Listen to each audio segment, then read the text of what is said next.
Hablaremos esta noche de los anteojos. Los anteojos, concepto, objeto, visión histórica de los anteojos, en fin. Empecemos diciendo que el esfuerzo que exigía a los ojos en tiempos medievales, la lectura, por ejemplo, era enorme, como en este caso. Sí. En este caso que yo voy a explicar, me ha traído un texto prácticamente sin tinta, Sí, sí. en donde la parte entintada y la parte blanca del de la Rosa, ¿no?, de Humberto Eco, donde justamente contaban las tribulaciones de Berengario y de otros escribientes. Con anterioridad, en la antigüedad clásica, en Babilonia, en Grecia y en Roma, los lectores con mala vista no tenían más remedio que hacerse leer los libros por un conocido o por un esclavo, o sea que no había ninguna manera de mejorar la vista. Unos pocos descubrieron que mirar a través de un disco de piedra transparente ayudaba a ver mejor, o por lo menos apuntarle mejor a lo que uno estaba leyendo, para que la vista no se fuera para otro lado. Al escribir sobre las propiedades de las esmeraldas, Plinio, uno de los Plinios, el viejo, señalaba que el emperador Nerón, que era miope, parece que iba a los combates de gladiadores con una piedra de esmeralda y miraba a través de ella, ya sea para acercar un poco las escenas más truculentas o para darles un tono verdoso que siempre conviene. También esta anécdota siguió contándose durante toda la Edad Media. Incluso eruditos como Roger Bacon hicieron comentarios sobre las propiedades especiales de las esmeraldas respecto del aumento de la visión. Pero muy pocos lectores disponían de piedras preciosas, imagínense. ¿Qué le parece? O será, muy pocos lectores disponían de piedras preciosas. No, señor. De piedras Es preciosas. un halago a la parte femenina, no, a todos los que están aquí. Bueno, la mayoría estaba condenada a realizar penosos esfuerzos como yo ahora. En algún momento del siglo XIII, el destino de todos esos lectores cambió, porque algún ñato inventó los anteojos. No se sabe bien quién fue, ¿no? Pero aquí tenemos algunos datos interesantes. El 23 de febrero de 1306, desde el púlpito de la iglesia de Santa María Novella de Florencia, Giordano Garibaldi predicó un sermón en el que recordaba a sus feligreses que la invención de los anteojos cumplía 20 años. Es decir, no sabemos quién lo inventó, pero fue alguien 20 años antes de 1306.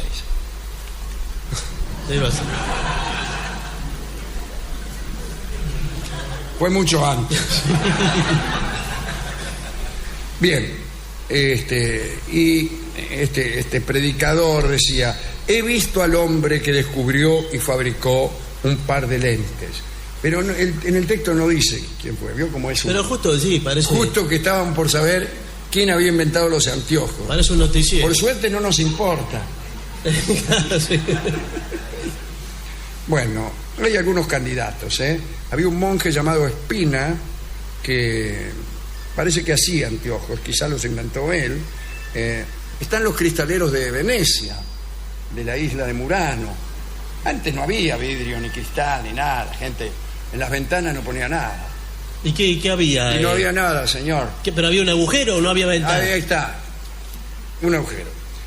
Otros dicen que el inventor puede haber sido un tal Salvino de Leamati, a quien una placa funeraria todavía visible en la iglesia de Santa María de Florencia lo llama inventor de los lentes. Dicen, aquí yace el inventor de los lentes. Ni nada más. Lo dice con letra grande. Lo dice, no. Bien. Otro de los candidatos es el propio Bacon, según... discúlpeme, claro.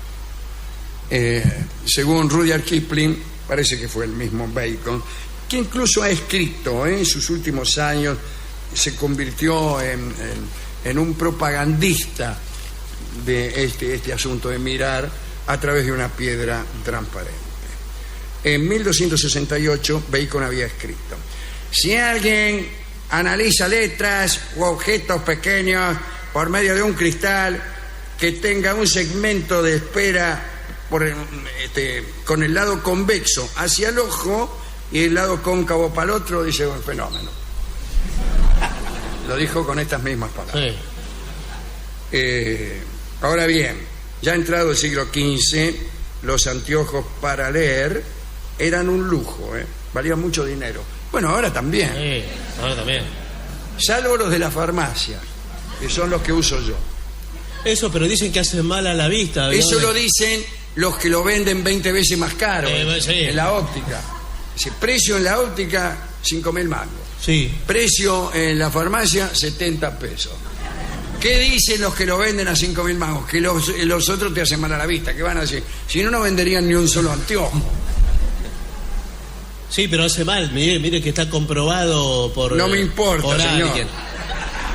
Yo entré una cosa que haga mal y cuesta 70 pesos, etcétera, ya sabe con qué me quedo.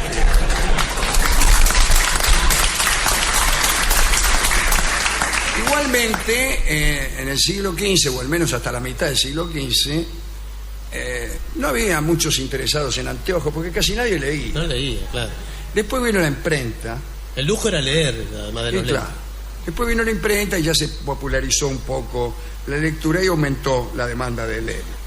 Sucedió algo curioso, ¿qué es esto? A partir del siglo XIV, algunos pintores, para resaltar la personalidad estudiosa y prudente de un personaje del cuadro, le ponía lentes.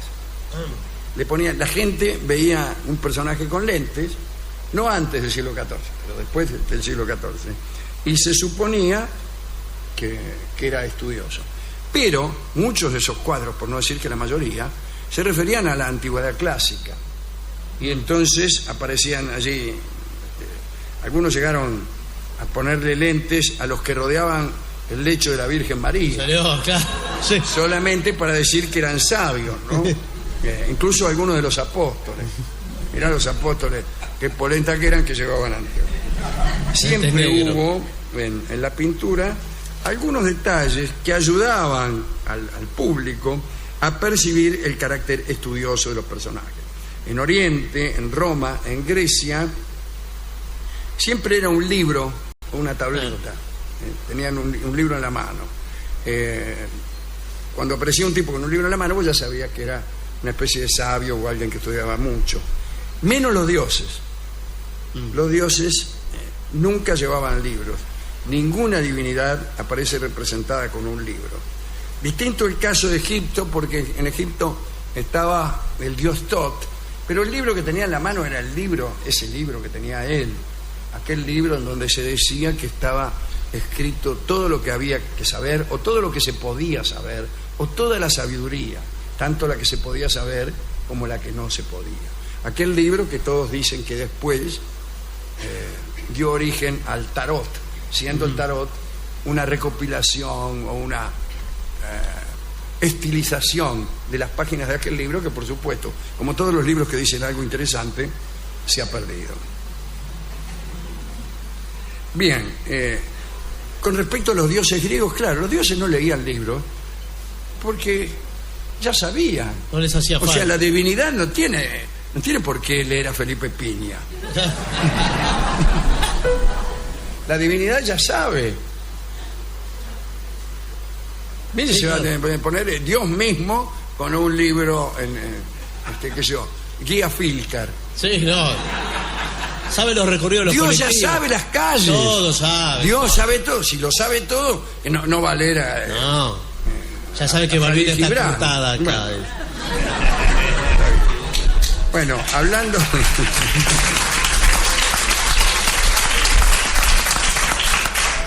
Aparecen, eso sí, figuras antiguas como Cicerón o Aristóteles, no pintados en su por sus contemporáneos, que casi no los pintaban, probablemente ni los conocían, sino por la posteridad, ¿no? Aparecen siempre con anteojos, ¿no? Le dibujaban con anteojos porque eran tipos de letras. Parece que Aristóteles verdaderamente hubiera necesitado anteojos porque veía menos que un perro por la oreja. Homero tenía también una vista mala, tan mala que era nula, y fue pintado incluso con lentes alguna vez, el ciego Homero. Bueno, acá hay una lista de escritores y artistas que tenían serios problemas con sus ojos. Lutero, nuestro amigo el Dr. Johnson, ¿no? Samuel Johnson, Quevedo, tanto es así que los famosos anteojos de Quevedo suelen llamarse todavía hoy Quevedos. Son unos anteojos casi sin montura. Bueno, Dante Gabriel Rossetti, Don Miguel de Unamuno y naturalmente Borges, ¿no? Está el poema de los dones, donde habla justamente de su nulo don visual.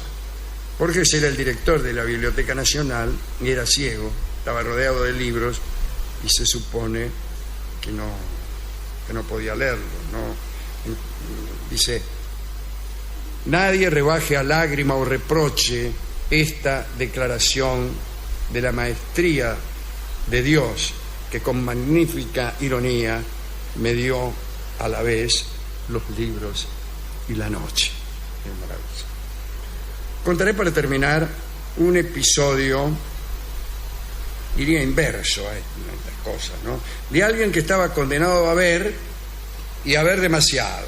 Lamia era una doncella oriunda de Libia, era hija de Belo, y Zeus, el príncipe de los dioses, la había amado, vamos a decirlo así, y se había también unido a ella, pero cada vez que Lamia daba a luz un hijo, era la mujer de Zeus, siempre celosa, se las arreglaba para hacerlo morir. O sea, Zeus tenía un amante. La amante le daba hijos continuamente porque así era Zeus. Sí. Y cada vez que le nacía un hijo a la pobre Lamia, era la mujer legítima de Zeus, lo hacía morir. Esto es una cosa muy cruel. Y sí, bueno, muy que le digo, si alguno está molesto, no, señor, va a ser mejor que son Zeus. los mitos, es así. Al fin Lamia fue a ocultarse en una cueva solitaria, y se desesperó tanto que se convirtió en un monstruo envidioso de las madres dichosas. ¿Vio cómo es uno cuando se convierte en un monstruo? Empieza a envidiar a las madres dichosas. Una madre dichosa es casi un oxímoron. La madre no hace más que sufrir, mientras los hijos la matan a disgusto, van al cabaret, etcétera. Bueno, y entonces, como le tenía bronca a las madres dichosas, le robaba a los hijos a la noche y se los comía. No tengo ningún comentario. No, pero está bien, señor, nadie le pidió ningún comentario. Se los comía. La diosa Hera, para extremar aquella persecución, privó a Lamia de cerrar los ojos para que no pudiera dormir. Entonces Lamia no podía dejar de ver, veía siempre. Bien. Pero Zeus, compadecido, bueno, le concedió una gracia. No, una gracia en el sentido de un don. Un don. Sí. Podía ella quitarse los ojos y volver a ponérselos a voluntad. Eso está muy bien. Está el fenómeno. Supongo que los mejor pondría que un párpado. a la noche, los pondría dentro de un vaso. Me imagino a sujetos poco escrupulosos, como los que conocemos nosotros en este programa, si tuvieran ese don, sacándose los ojos para asustar a los niños, para hacer una gracia con la novia.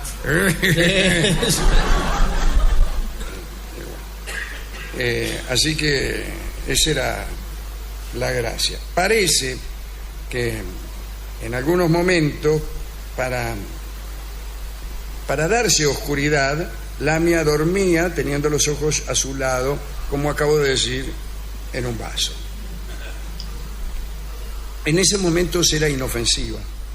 Pero otras veces, ya con los ojos puestos, andaba día y noche sin dormir, espiando a los niños para devorarlos. Otra cosa que apareció después y que no figura en este relato es la lente de contacto. Pero es muy posterior. Es muy posterior a Lamia, a Zeus y a los niños que se comía este horrible monstruo, ¿no? Pero la lente de contacto es este anteojo, que uno se pone ahí. Claro, lejos de constituir un lujo o un signo de erudición, está oculto, está mimetizado, claro, en el ojo. Claro, porque los anteojos siempre fueron un estorbo estético, ¿no? Entonces las personas resolvieron disimular la necesidad de usarlos, como si la miopía fuera un menoscabo de la dignidad personal, y entonces se fabricaron los lentes de contacto. La gente tiene puestos anteojos y usted no se da cuenta. Bueno. Y a lo mejor se pone de novio con alguien que usa anteojos pero no se lo dice. Porque lo tiene. ¿Y por qué no le dice que los tiene de contacto? Bueno, porque teme que usted la dejaría. Pero ¿cómo la va a dejar porque usa los lentes? Sí, señor.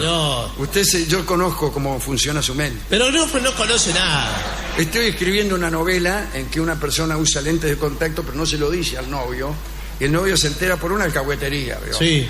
Por la televisión. Sí. ¿Y qué? Y la deja. ¿Y qué? Entonces hay toda una defensa encendida de las personas que usan lentes, de sus derechos, que son prácticamente personas como las demás. Bueno, sí. O poco menos. No, señor, pero está claro que es así. Y bueno, es una novela que estoy escribiendo. No me está saliendo. Bueno, así que yo uso lentes de contacto y también anteojos, a veces los dos al mismo tiempo, para ver más, o para ver al mismo tiempo cosas diferentes, para leer textos polisémicos. Qué sé yo, no sé para qué, ¿no? Bueno, hemos ido a la discoteca, le hemos contado todas estas historias de ojos. La última historia es mi dificultad para leer este texto. Pero nos han dado una canción que se refiere a estos asuntos. Hay muchas canciones oculares. Sí.